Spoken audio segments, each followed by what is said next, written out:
Eternal Father, I offer you the body and the blood.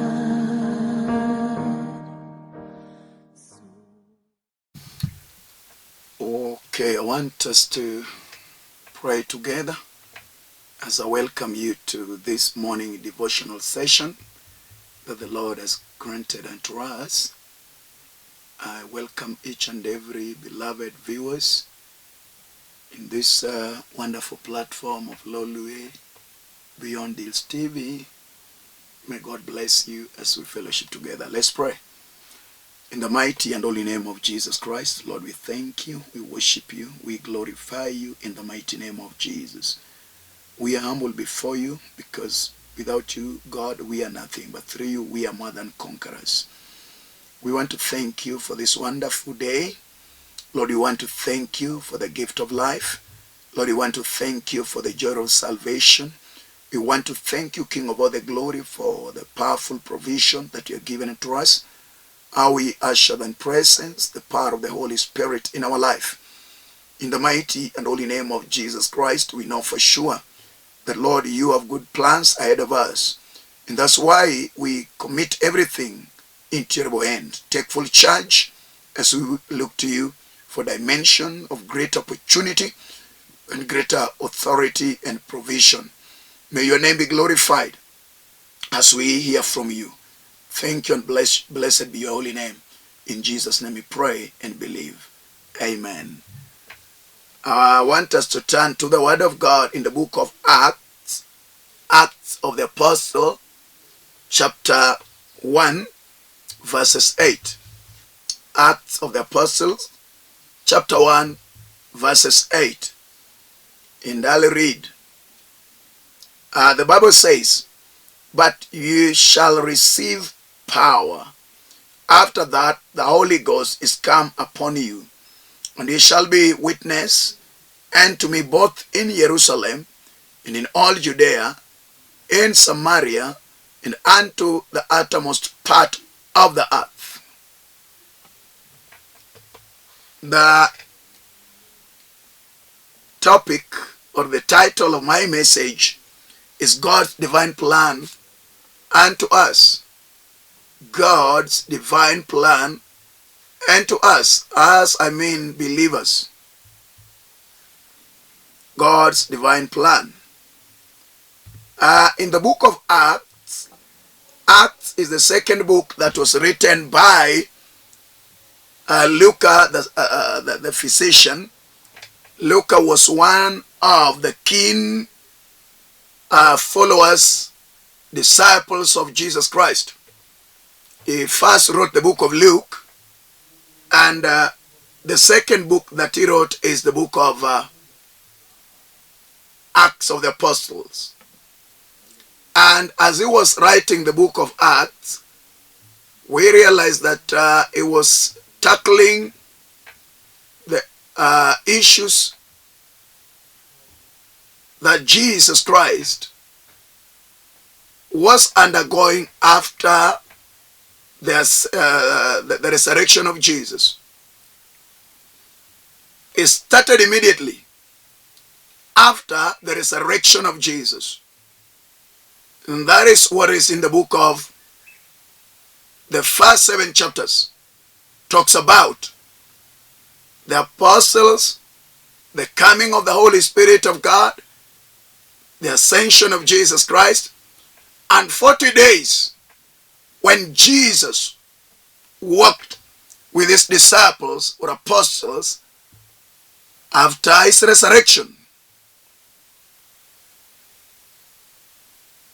He appeared unto them in a number of occasions, and he interacted and reaffirmed his mission.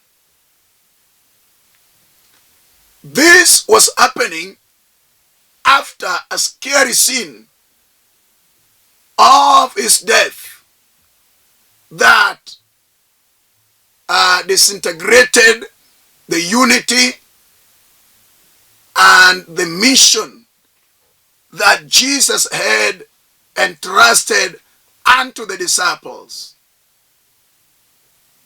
The Bible says that they were scattered. But because of fear, they were locked in one of the rooms. They were afraid of the wrath of the Judaizers, the Jews who killed Jesus. So Jesus wanted to reaffirm his mission in their life. He went and revealed himself with the marks of the nails in his hand, the marks of the spear in his ribs, and even the marks of the nails in his feet. And they fully believed that Jesus is raised from the dead. Jesus is resurrected. And the word of God was fulfilled as Jesus had prophetically prophesied unto them that after 3 days he had to rise again. He rose again. On that note, now what they were expecting was that after the resurrection of Jesus, now he was to take over the kingdom, the rulership from the Roman Empire. He was to take over and bring back by reinstating the kingdom. And that was the center of discussion, or the question they posed unto him. But he played it very cool and telling them that it is not your role, nor is it your responsibility to know. It is God's plan to bring it to come to pass. What I want you people to do is what I want us to talk about.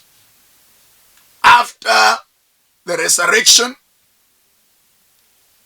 and the D-Day that Jesus ascended into heaven by overcoming the power of nature, he ascended into heaven in a glorified state.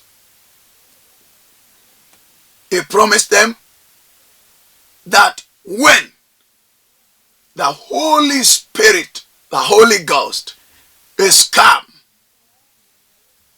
you will receive power. That is what I want to dwell on.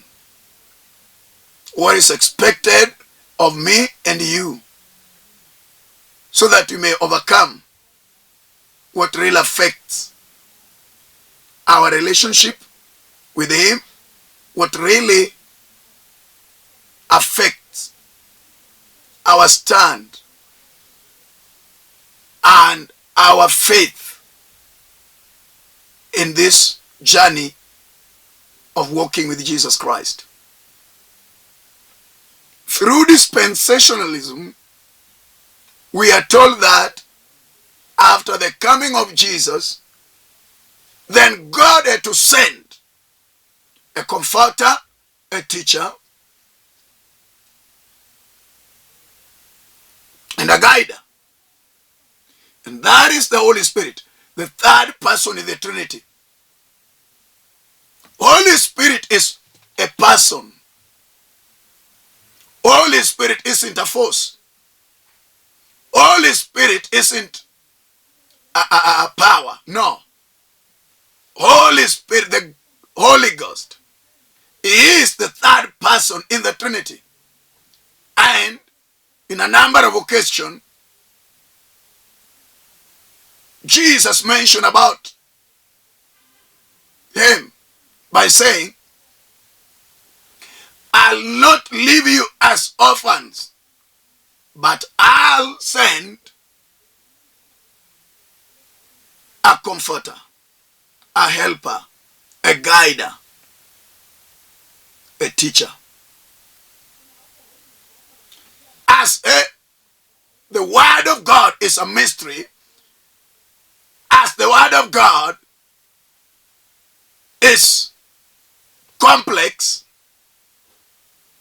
we need the third person who is to take charge over the church, over believers, for them to understand the deeper understanding, the hidden mysteries of the teaching of the Word of God. Jesus knew what awaited the disciples. Jesus knew what was waiting, or what was going to happen in the life of them that believe in him. And that's why he told them, before undertaking any mission, any task, they had to wait 10 good days in the upper room in Jerusalem, leading and seeking the face of God, that they may be baptized with fire, the Holy Spirit of God. The last words that Jesus gave is here in verse 8. But you shall receive. That is the point of it. We are to be ready and receptive to receive the Holy Ghost. It cannot be business as usual without the help of the Holy Spirit of God. The fundamental grounds that was to take the church to another level was to engage the power of God. The Bible says you will receive power. They were timid, they were scared, they were afraid. And that's why they were to be baptized.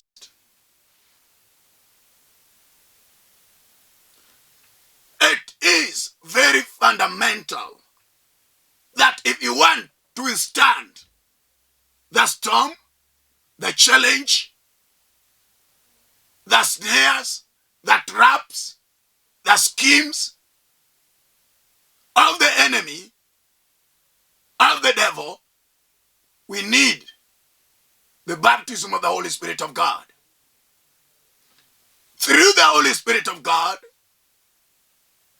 we realize that from chapter 1 to chapter 7, it was all about Jerusalem. They were dwelling in Jerusalem. Chapter 8 through 13, they were in Judea. Chapter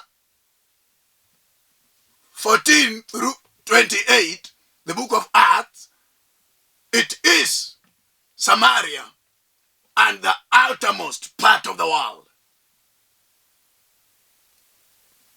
Why is one born again? That I may be a witness, that I may testify. There are key things that I want to get to understand. Want us to get to understand that Jesus, in this key verse, wanted the apostle to be one evangelizers.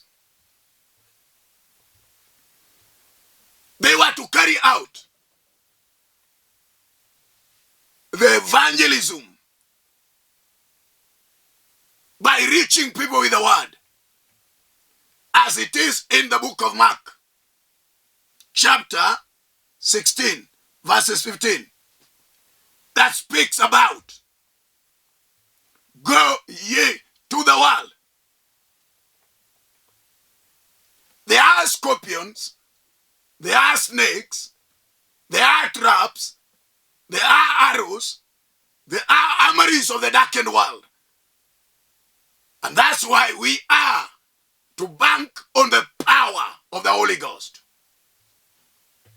This is not an easy task. It is a tedious one. It is a noble one. It is full of challenges and temptations. The enemy will not leave us scot-free, that you may carry out the role of evangelism. They were to be witnesses. They talked about the kingdom. But in the side of Jesus, Jesus was looking at it in another dimension. When he told them, wherever you go, tell them, the kingdom of God has come. Now it is in the spiritual realm, whereby Jesus is recruiting his army. By them believing in him, by them being prepared and armed and equipped, well trained to evangelize, winning souls, changing lives by giving the good tidings, good news, the good news of hope, the good news of the kingdom to come, the good news of the power of healing unto the sick, the good news of deliverance unto them that are under bondage. But that has to take power. So it is very key and very important and very essential for every believer to be baptized in power. Anyone, there is no discrimination no matter what. What is very key, very important, is that every believer, God has a divine plan in our life. God has a divine purpose in your life. God wants me to be a vessel. For you to be a vessel of evangelism.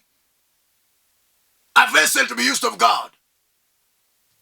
I want you to understand that you are an instrument in the arm of Jesus Christ to undertake the key role of evangelism.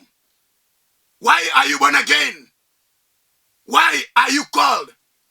Why are you chosen? Why are you anointed? Why has Jesus granted you the baptism of the Holy Ghost? That you may be an ambassador, an heavenly citizen who is evangelizing the world with good news. So you need power.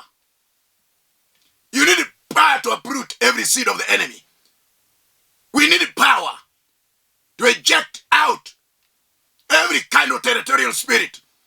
We need power to heal the sick. We need power to touch lives. Power in Greek is a dynamos. The dynamic power. The divine power of God. Men are carnal. Men are limited. Men are weak. Men cannot carry out the noble work of God minus the help of the Holy Spirit of God. For the Bible says, our enemy the devil is looking unto who he may devour, roaring like a lion. Roaring like a lion. After accepting Jesus as the Lion of the tribe of Judah, after being born again, now what I need and what is important and very key is me and you being baptized. He told them, as you're going to work on the kingdom, it is very key that you need to be baptized. And my Father, as it is in the book of John, chapter 14, verse 16, had promised of the Comforter. Now the promise of God is still with us. As it were in the day of ascension of Jesus Christ into heaven, it is today with us. I charge you, believe him. Trust him. Look to him, that you may have power. The power will come with spiritual gift, as it is in the book of Corinthians, chapter 12. Another thing, when you receive the Holy Ghost, you will have power. Power to do what? Power to pray. The Bible says in the book of Romans, chapter 8, verse 16, 15 and 16, that the Holy Spirit help us in our weakness. For the Holy Spirit help us to pray. The Holy Spirit groundeth within us, for we know not on how to pray. Now when the Holy Spirit is in you, you'll know how to relate with God. You'll know how to commune with God. You'll know how to dialogue with God. And that's why the Bible says, the Spirit of God groundeth within us, crying, Abba, Father, Abba, Father, Abba, Father. Blessed is the mighty one of Israel. So we will have power. That whatsoever word we command has to come to pass, because we have power. Whatsoever decree and decree we make and declare is foundedly established in the spiritual realm. So today, the power has come unto the church. The power has come unto them that believe, that we may go and reach people with the word. People are dying of their different conditions. People are dying in sin. People are dying in bondage. People are dying and anguishing and wallowing in confusion. And believers are not taking the role of reaching the world with the good news. Today, the divine plan of God, by sending the Comforter, is that we may reach the world by evangelizing.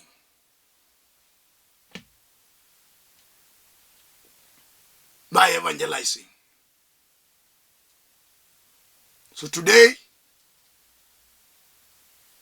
my charge and challenge to you is to look to God for power. Another thing is to disciple, train people. When the Holy Spirit is come, we have the knowledge to train people. Discipleship. We have the knowledge to equip people.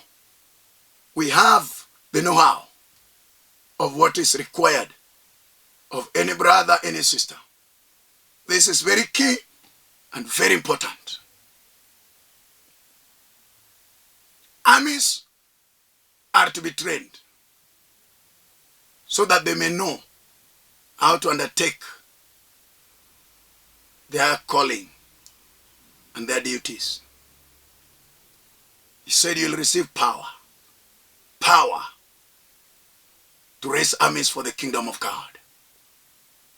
It doesn't matter where you are right now. It doesn't matter. God is a God of a great opportunity. May the divine will and plan of God come over your life. And you may thirsty and you may hunger for souls to be discipled, to be evangelized, to be reached with the word of God. The Bible says in the book of Acts chapter 2 that the very day that Jesus sent the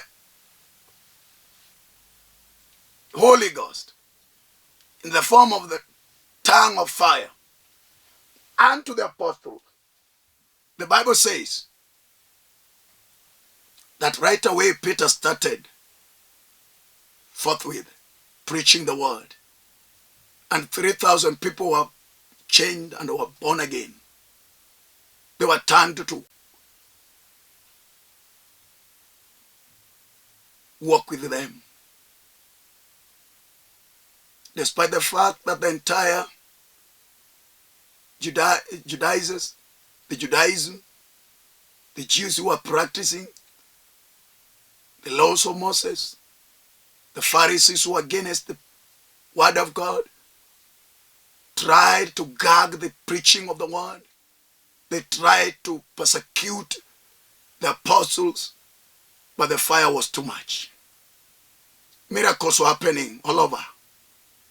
It was more than even what Jesus did, until they were shocked by saying, these were just mere fishermen. How comes they have this knowledge? How comes they have the power? How comes they are performing miracles? How comes wonders and signs are happening? I tell you, when the Holy Ghost is come over you, it doesn't matter whether you're a pastor or who, provided you believe, this miracle shall follow all believers. The miracles are unto believers. Time has come that people are looking for miracle. People are running after signs and wonders. But people are not after God. How? Because we want things on silver platter. We don't want to cultivate and establish our faith in the word. And that's why funny things are happening around us. For we are at the end time. My brother, my sister, we need Jesus.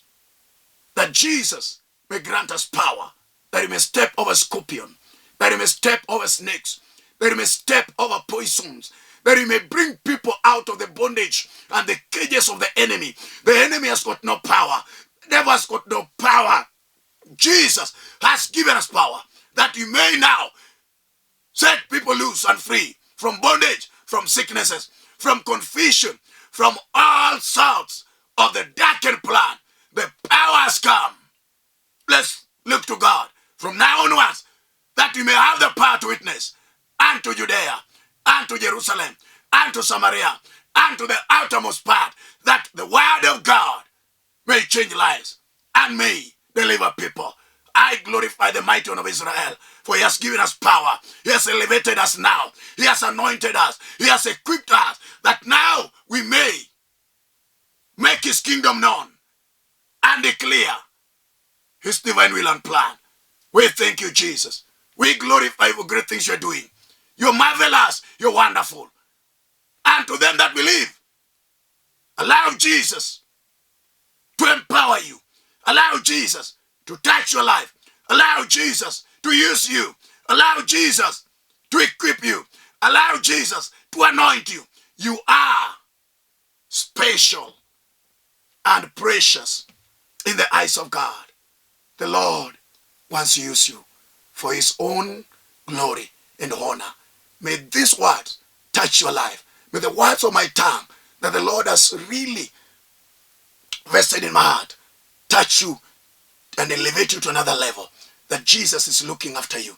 Today, I want us to pray by the people who realize that the time has come, that people may receive the power of the Holy Ghost, the power of baptism. Where Nicodemus said, how can I be born again? And he said, you'll be baptized of water and of fire. Let's pray.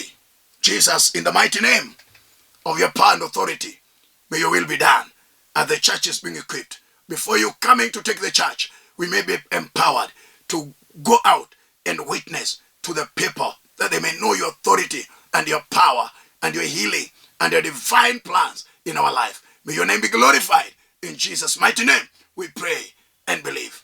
I'm Pastor Alfred Odoyo of God's Divine Word Ministries. I thank God for having a session with you on this Thursday. Every Thursday morning I'm here. If you want to reach me, Through my phone, you can call my number 0723-396805. My Airtel line is 0101-396805. That we may share more for the glory and for the honor of the kingdom of God. May the Lord bless you. May the Lord keep you. Shalom, shalom, in Jesus' name. Amen.